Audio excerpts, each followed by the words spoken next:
पावसाळा सुरू झाला की आमच्या घरात ही तयारी हमखास होती. हे सर्व पावसाळ्यात भरून ठेवावं लागते. नमस्कार मंडळी, मीनाक्षी ब्लॉगमध्ये तुमचं मी मनापासून स्वागत करते. मंडळी, या पावसाळ्यासाठी मी काय काय भरून ठेवलेलं आहे ते तुम्हाला या व्हिडिओमध्ये दाखवणार आहे. चला आपण सुरुवात करूया. इतकं सारं सामान पावसाळ्यासाठी भरून ठेवलंय. तर मंडळी चला आता पहिलं आपण चालू करूया आंब्याच्या लोणच्यापासून. आता मी तुम्हाला आंब्याचं लोणचं दाखवते.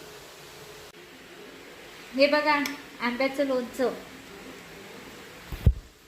आंब्याचं लोणचं आपल्याला पहिलं पाहिजे की नाही पावसाळ्यामध्ये, कारण आता आपण पावसाळ्यामध्ये काय भाजी वगैरे केली की त्याच्या जोडीला हे लोणचं खाल्लं की आपली भाजी जास्त चविष्ट बनते की नाही, म्हणून हे आंब्याचं लोणचं पहिलं भरून ठेवायला लागते.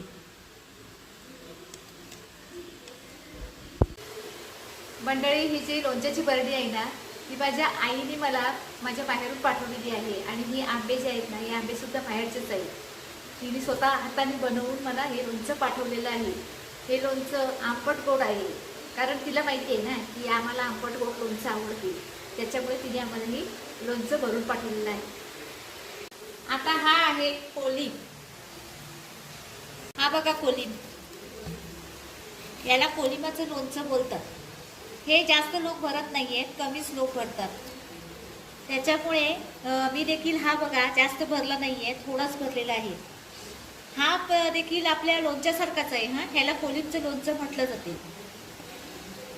हा देखील भातावर घेतला जातो पावसाळ्यामध्ये. याची देखील चव चांगली लागते.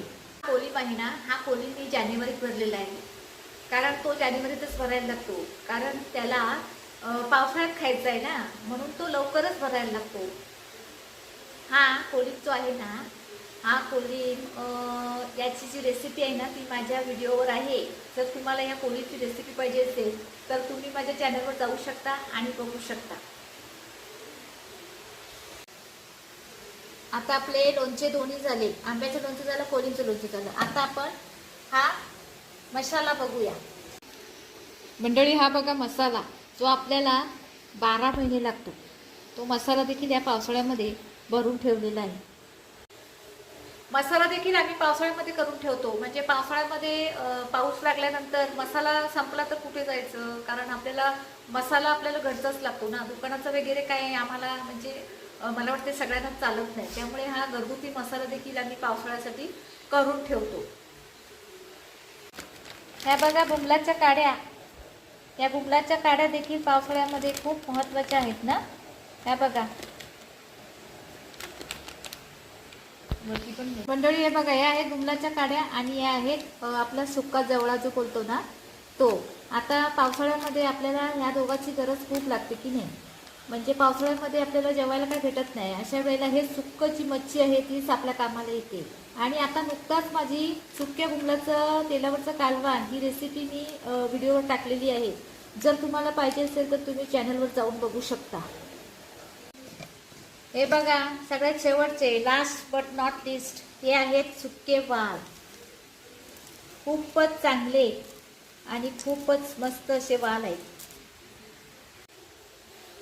हे बघा, हे जे वाल आहेत ना, हे सुके वाल आहेत आणि ह्या वालाची भाजी पावसाळ्यामध्ये खूपच छान लागते. या वालाचे आम्ही 2 प्रकार करतो. एक भाजी पण आहे आणि एक दुसरं त्याला आम्ही म्हणतात की वालाचं बिड्डा असं म्हणतात. त्याला देखील खूप चव लागतो.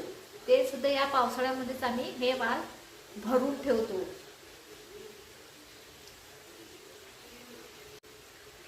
तर मंडळी, आज मी पावसाळ्यासाठी काय काय भरून ठेवलेलं आहे ते सर्व तुम्हाला मी आज दाखवलेलं आहे.